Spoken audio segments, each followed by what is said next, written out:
سلام درنه خوږو زړه ته نږدې زده کوونکو، د تیر په شان زموږ د نن ورځې د درس موضوع ده لیټس ټاک. راځئ چې خبرې وکړو. یوه داسې موضوع چې شاید تاسو ټول ورته ضرورت ولرئ او دا یوه ډېر مهمه برخه ده.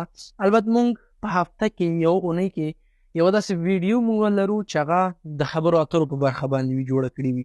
یعنې که تاسو په روزمره ژوند کې د چا سره خبرې کوئ باید څنګه خبرې وکړئ او د چا سره چې خبرې کوئ څه باید ورته ووایئ. صحیح څو له ټول نه مخکې تاسو کولی شئ زموږ تیر ویډیوګانو ته لاړ شئ، هلته زموږ نور درسونه وګورئ. نو انشاءالله چې تاسو به حتما یو څه زده کوئ او زموږ د حمایت او تشویق په موخه فقط کافي ده چې چینل در سره سبسکرایب کړئ او زموږ د نورو ویډیوګانو په تمه اوسئ. انشاءالله موږ به تاسو ته هره ورځ اپډیټ ویډیوګانې اچوو. موږ نن راځو لیټس ټاک، یعنې راځئ چې خبرې وکړو. نمبر 1 پوښتنه شوې ده چې how many languages can you speak.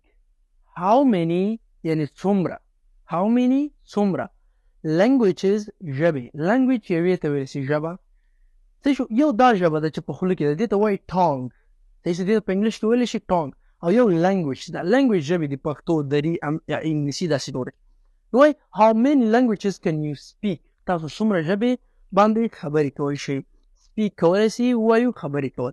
نو تاسو په څومره ژبه باندې ویل خبرې کولی شئ. how many languages can you speak. په څومره ژبه باندې تاسو خبرې کولی شئ. هغه ورته I can speak 3 languages. زه کولی شم په 3 ژبو باندې خبرې وکړم. کولی شئ که چېرته تا نه څوک پوښتنه کړه how many languages can you speak، ته صرف دومره ویلی شئ 3 languages، صرف ویلی شئ 2 languages. صحیح شو، یعنې خلاصه هم ویلی شئ. نو وایي زه په 3 ژبو باندې خبرې کولی شم. صحیح شو. ته ورته وایي how far is your home from school. how far is your home from school، یعنې ستاسو کور له مکتب نه څومره لرې ده. far په انګلیش کې ویلی شي لرې ته. صحیح شو. how far is your home from school، ستاسو کور څومره له مکتب څخه لرې ده. دی ورته وایي about 5 kilometer away from school. about 5 kilometer away هم ویلی شي لرې ته او far هم. نو زموږ کور له مکتب څخه 5 کیلومتره لرې ده. بیا ورته وایي who is the best teacher at your school.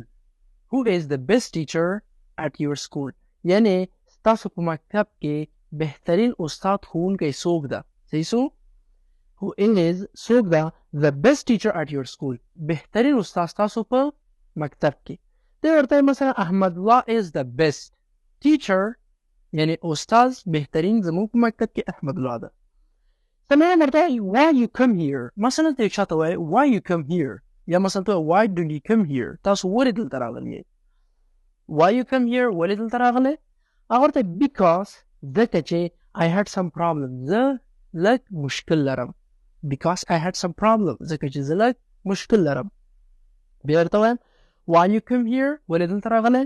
because I had some problem، ځکه چې زه لږ مشکل لرم یا زه مشکل لرم. بیا ورته what can I do for you، زه ستا لپاره څه کولی شم. مثلا ته یو ځای ته ځې، یو هوټل ته ځې، یا همداسې رسټورانټ ته ځې، یو اتاق کې ناست یې او یو نفر ته ځې what can I do for you، زه ستا لپاره څه وکړم، څه کولی شم. ته مثلا ورته please bring me a cup of tea، لطفا یو ګیلاس چای راته راوړه. please لطفا bring me راوړه راته a cup of tea، یو ګیلاس چای. a cup of tea، یو ګیلاس چای. نو please bring me a cup of tea، لطفا یو ګیلاس چای راته راوړه. شپږم نمبر ده what do you want for eating. what do you want for eating، د خوړلو لپاره څه درته وکړم. what do you want، یعنې د خوراک لپاره ته څه شی غواړې چې وخورې. what do you want for eat، what do you want for eating، د خوړلو لپاره څه غواړې چې وخورې. اور دی I want pizza، زه غواړم پیزا and chicken، او د چرګ غوښه. صحیح شو. I want pizza and chicken، زه غواړم د چرګ غوښه او ورسره پیزا. اووم نمبر ده what is your marital status. what is your marital status، ستاسو مدني حالت څه ده. یعنې what is your marital status، مدني حالت مو څه ده. که چېرې ته مجرد یې نو ته به وایې I am single. که چېرې ته مجرد یې، هېڅ کوژدن واده دې نه وی کړی، نو ته به وایې I am single. که چېرې تا واده کړی وي نو ته به وایې I am married. I am married، ما واده کړی. که چېرې تا کوژده صرف کړی وي نو ته به I am engaged. I am engaged، ما صرف کوژده کړی. اتم نمبر ده دوه نور جملې دي I am hungry، یعنې زه وږی یم، او I am thirsty، زه تږی یم، I am hungry زه وږی یم. I am thirsty زه تږی یم. انشاءالله چې په درس باندې پوه شوي. یو بل پوښتنه چې زه لرم تاسو څخه هغه دا ده درنو زړه ته نږدې زده کوونکو، هغه صرف دا ده چې صرف تاسو ماته په کمنټ کې دا ولیکئ چې آیا تاسو تر اوسه زموږ درسونه کتلي لیدلي مو دي، څه مو ترې زده کړي دي که نه.